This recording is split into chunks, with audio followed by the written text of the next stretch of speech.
예, 돈 잘 버는 증권맨에게 듣는다. 오늘은 신한금융투자 본점 영업부 곽상준 부지점장님 함께하겠습니다. 어서 오십시오. 네, 안녕하십니까. 오늘은 이제 최근에 달러 약세, 그것이 이제 국내 외국인들이나 또 우리 시장에 미치는 영향들 중심으로 좀 분석을 하려고 합니다.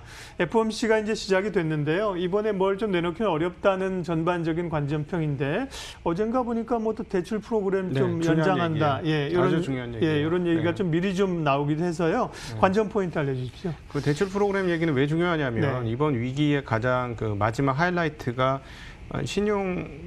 신용도가 약한 기업들의 부도 위험이었었거든요. 그러니까 그것이 어디 시장에서 활개가 쳐졌냐면은 하이힐드 스프레드가 크게 예. 벌어졌었죠. 그러면서 실제로 에너지 기업들의 금리가 2,200bp 까지 올라가 치솟았었어요. 그러니까 22% 이자를 줘야만 그 회사 채권을 사주는 뭐 이런 상황이 잠깐 도래했었지 않습니까? 그럼 뭐 망하라는 얘기죠. 요즘 같은 시절에 20%. 이런 저금리에서. 그러니까 그 무슨 말이냐면 그 한계 기업들이 굉장히 위험해졌었는데 지금 기업 대출 프로그램을 원래 9월달에 종료인데 12월달까지 종료하지 않겠다고 했다는 것은 연준은 여전히 가장 위기의 근원 요인을 했다는 것에 대해 요인을 주목하고 있다. 손에 잡고 있겠다라는 그 시그널을 준 거죠. 우리한테 네. 신호를 준 거예요. 그러니까 걱정하지 마라. 안 망하게 해줄게.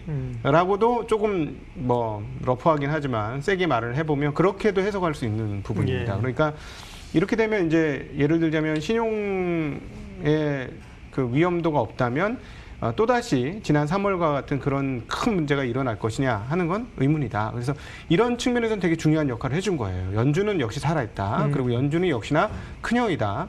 이런 것들을 계속 보여준 거고요. 그 FOMC 하고 나서 얘기하면 생색이 좀 날 텐데 미리 좀 얘기를 했네요. 모르겠어요. 다른 경로가 다른 얘기인지 모르겠지만 시장이 흔들릴 즈음 그런 신호가 오면 꼭 그렇게 돼요. 사실은 그저께 시장 오르기 전에 분위기 굉장히 쌓였었거든요. 네. 근데 이제 1조 이야기가 터지면서 시장은 반등을 했었는데 분위기상으로는 워낙 많이 올랐기 때문에 충분히 조정할 수 있었던 그런 시점이었습니다. 네. 그다음에 달러 약세? 달러 얘기죠. 달러 인덱스가 93.6이에요. 생각보다 급하게 떨어졌죠. 한 98, 97 내려오더니만 급하게 달러가 약세로 많이 내려왔는데요. 네. 몇 가지 이유가 뭐냐, 지속성이 있겠느냐, 국내 증시 영향은 어떻게 했느냐 좀 궁금증이 많습니다. 뭐부터 말씀드릴까요? 네, 일단 하락 이유부터. 네. 유로 때문입니다. 유로 때문에 저렇게 된 거고요. 유로가 딱 그 전부터 기미가 보였었어요. 예. 유로 원래 그 전에 유로가 너무 약세였고 맞아요. 달러가 예. 강세였을 때, 근데 유럽이 지지부진했죠. 뭐를 해도 안 되는 상황이었는데 이번에 처음으로 단일 대우를 짰어요. 7,500억 유로. 그 얘기 구체화되는 시점부터 유로화가 강세로 돌기 시작했습니다. 1.1 정도여서부터 1.2, 1.12, 뭐 1.13, 막 이런 식으로 올라오기 시작했었고요. 그리고 그게 완전히 통과되고 나서 끝이야 이랬었거든요. 1.14 이렇게까지 올라왔을 때. 근데 그 뒤로 더 올라갔거든요. 근데 이제 우리 하나증권의 김일구 상무는 어떻게 해석하시냐면 7,500원 유로 뭐 어디서 구할 건데 결국 채권 발행할 것이다. 채권을 발행할 것이면 근데 최근에 아시다시피 미국에서 확진자가 다시 늘어나고 있고 그다음에 경기도 올라오다가 조금 많은 것 같고 이런 상황이었고 채권 가격도 아주 충분히 높고 이런 상황이었기 때문에 유럽에서 채권 발행하면 그쪽으로 가야 되겠다라는 그 흐름들이 있었다는 거죠. 그러니까 당연히 유럽 쪽으로 돈이 흘러가니까 이쪽 달러 쪽은 돈이 좀 빠지니까 그렇죠. 약세고. 그래서 약세가 있었다. 그래서 만약 그 이유만이라면 이 7,500억 유로의 채권 발행이 가시화되는 그 시점부터 다시 달러가 강세가 돼야 될 거예요. 그것만이라면 그게 이제 하나 있고 그다음에 통화량이 통화량 는 거는 사실은 이거 누구는 어떤 애널리스트는 통화량이 그렇기 때문에 달러 약세라는데 달러 약세라는 것은 달러만의 문제가 아니고요. 상대적인 거지 않습니까? 그죠? 그렇죠. 유럽과 뭐 스위스 프랑과 이런 것들, 엔화와 이런 거에 대한 상대적인 건데. 딴 데도 푸니까. 예. 그러니까 사실 지금 보면은 최근 어제 오늘은 엔화가 제일 강세예요. 예. 그 여러 통화죠. 6개 통화 그 중에서는 또. 그러니까 단순히 돈을 많이 풀었다라고 보기에는 그건 좀 맞지 않는 것 같아요. 그래서 금값이 올랐다는 건 오케이. 그건 맞아. 왜냐하면 돈을 많이 풀었어요. 모든 나라들이 돈을 많이 풀었으니까 다른 자산들, 원자재 가격이 오르는 거, 그거는 뭐 당연히 말이 되는 거지만 상대적 약세가 많이 풀어서 됐다?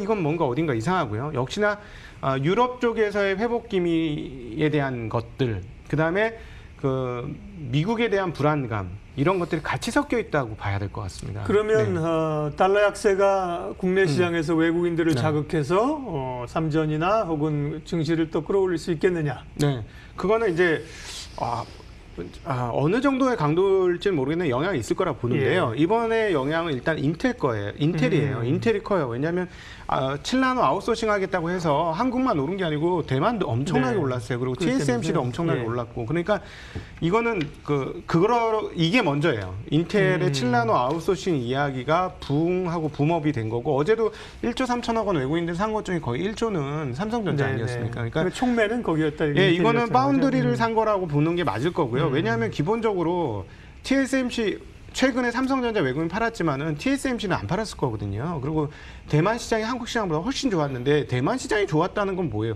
TSMC 때문이에요. 그러니까 외국인들 자금도 TSMC를 계속 샀는데 얘는 비어 있었으니까 이 둘 중에 하나가 될 거니까 비어 있는 주머니 찾았다, 넣었다, 채웠다, 이렇게 표현하는 게 일단은 맞을 것 같고, 그럼에도 불구하고 달러의 약세, 그러니까 우리 그 누구예요? 그 원칙이라는 그 쓴 사람 레이 달리오가 얘기한 것처럼 달러가 쓰레기냐, 이 상황에 대한 고민은 당연히 하겠죠. 달러 보유자들은. 저도 개인적으로는 달러가 너무 이제 좀 약세가 될 것 같아서 손님들한테도, 제 고객들한테도 달러 있는 거 자꾸 돌려라. 그다음에 금을 사도 이제 원화 베이스로 좀 사자. 그동안에는 달러 사던 거 이렇게 이제 가이드를 해드리고 실제로 그렇게 집행을 하기도 하고 그랬는데요. 그러니까 그 부분은 분명히 있습니다. 그래서 만약에 달러 약세가 된다면 한국 주식시장은 상당히 저는 앞쪽에 있다고 생각합니다. 신흥국의 최앞단이 한국과 대만이라고 생각해요. 근데 대만은 가격적으로 이미 올랐고 한국은 오른 게 없으니까 제가 계속 생각했던 것 중에 하나, 시즌 2가 시작되느냐, 이제 진짜 물불 안 가리는 장이 올 것이냐. 외국인 매수가 오면 어제 보셨지만 외국인은 지금 주머니가 많이 비어 있어서 이 주머니를 채우려면 상당히 많은 주식을 사야 됩니다. 그렇기 때문에 그렇게 된다면 시즌 2가 오면서 그때가 되면 이제 사람들이 진정한 안이함 속에 빠질 수 있도록 시장이 상승할 수도 있어요. 시즌 2가 시작이 되면서. 그럼 그 다음에 이제 위기가 오는 것이고요. 근데 그 외국인 들어오는 그 동안에는 상당히 투자자들이 해피해지고, 일반적으로 고민하던 사람들이 이 고민을 결정짓게 해주는, 즉 투자를 결정하게 해주는 과정이 앞으로 열릴 수도 있습니다. 여전히 고민을 많이 하고 있거든요, 투자자들이. 저도 수많은 전화를 받아요. 그중에 절반은 저한테 와서 자산을 맡기고 절반은 오지 않아요. 근데 고점 부근에는 어떻게 되냐면 다 와요. 그냥 다 오거든요. 근데 지금 다 오진 않는다. 여전히 많은 고민이 있는 그런 상황이다라는 게 제가 보기엔 그렇습니다. 항복 국면은 아니고 저항하는 국면입니다. 네네, 아직도 불안해하고 너무 많이 오른 거야 이러죠. 걱정의 담벼락을 아직 타고 가는 거죠. 네네, 그렇습니다. 걱정의 담벼락이 아직 세워져 있습니다. 네. 자, 이 시장의 지난주, 이번주 한 2, 3주에 최근에 한 2주간의 가장 키워드라고 하면, 물론 뭐 중국 뭐 영사관 얘기도 있고 삼성전자, 인텔도 있지만 백신 얘기를 빼놓을 수가 없지 않습니까? 백신 장세. 네. 그렇지 않나요? 저는 뭐 백신 오히려 이제 그 뭐 시즌을 비롯한 백신이 만들어지는 순간 우리나라의 그 진단 키트 회사들은 휘청할 겁니다. 그죠? 그러니까 오히려 그 코스닥은 지수가 휘청할 수도 있어요. 그래서 오히려 계속 말씀드렸지만 이 그 코로나 바이러스가 장애물이 됐느냐, 주식시장 입장에서 보면 장애물 아니었다. 오히려 부스터가 됐다. 코로나 장세다, 이것은. 코로나에 의한 현금 확대로 인해서 자산시장의 버블까지는 아니고 자산시장의 상승이 왔다, 이렇게 보는 게 맞기 때문에 그냥 제가 보기에는 코로나가 오히려 백신이 만들어지면 그로 인해서 올라갔던 주식들은 심각하게 타격을 받을 수도 있어요. 그래서 그 마음의 준비를 좀 하셔야 되는데, D-Day가 이제 슬슬 나오기 시작하는데 10월달 얘기 나오고 있죠. 10월달 나오고 있고, 가격까지 지금 얘기 나와요. 6, 7만 원 선. 그렇게 나오거든요. 물론 이제 변종들이 많다, 뭐 별별 얘기가 다 있지만 어쨌든 어느 정도 풀이 이렇게 추세가 꺾이면 시장에 미치는 영향은 확연하게 줄어들 겁니다. 그래서 오히려 저 생각에는 이제부터 코로나 바이러스 조심해라. 백신에 의해서 잡히면 코로나로 인한 이슈들은 끝날 수도 있다라는 뭐 거. 백신을 만들거나 치료제 이런 거 워낙 변동성이 크고요. 지금 말씀하신 변동성을 주의해야 될 그런 섹터 가운데는 언택 관련주도 바이오, 들어갑니까? 예, 언택도 네. 있겠죠. 네. 바이오가 있겠고 왜냐하면 언택이 안 된다는 거 아니에요. 이게 이 사업이 엎어진다는 것도 아니고요. 다 잘 될 거예요. 돈도 앞으로 더 많이 벌 거고요. 사업의 전망은 밝습니다만 주식이라는 건 항상 미래 가치 또는 미래 현금 흐름을 현가화시키는 과정들을 겪는데 미래의 어디치가를 땡겨올 것이냐가 중요한 거예요. 근데 미래치를 내년도 것만 땡겨왔다. 그러면은 실제로 그거가 되더라도 지금 약간의 트러블이 발생하더라도 내년이면 정상화되는데 뭐 이렇게 될 건데 하고 문제가 없어요. 근데 2년, 3년, 4년치를 땡겨왔을 때는 문제가 되는 거예요. 왜냐하면 뭔가가 지금 현상들이 바뀌었을 때 내년까지는 어떻게 예상이 되지만 내후년부터는 예상이 안 되면 그때부터는 가격이 흔들릴 수밖에 없고 이게 무슨 말인지 알지 모르겠는데 하여튼 미래를 많이 땡겨오면 땡겨올수록 미래를 땡겨올 때는 심리적으로 뭐가 있냐면 지금의 확신이 있는 거예요. 미래도 좋을 것이다. 근데 이 현재 상황들이 바뀌면서 미래도 같이 흔들리게 되면 많이 땡겨올수록 현재도 더 흔들린다는 거죠. 네, 그게 네. 이제 뭐 PR 100배, 200배, 300배로 지금 나타나는 거 아니겠습니까?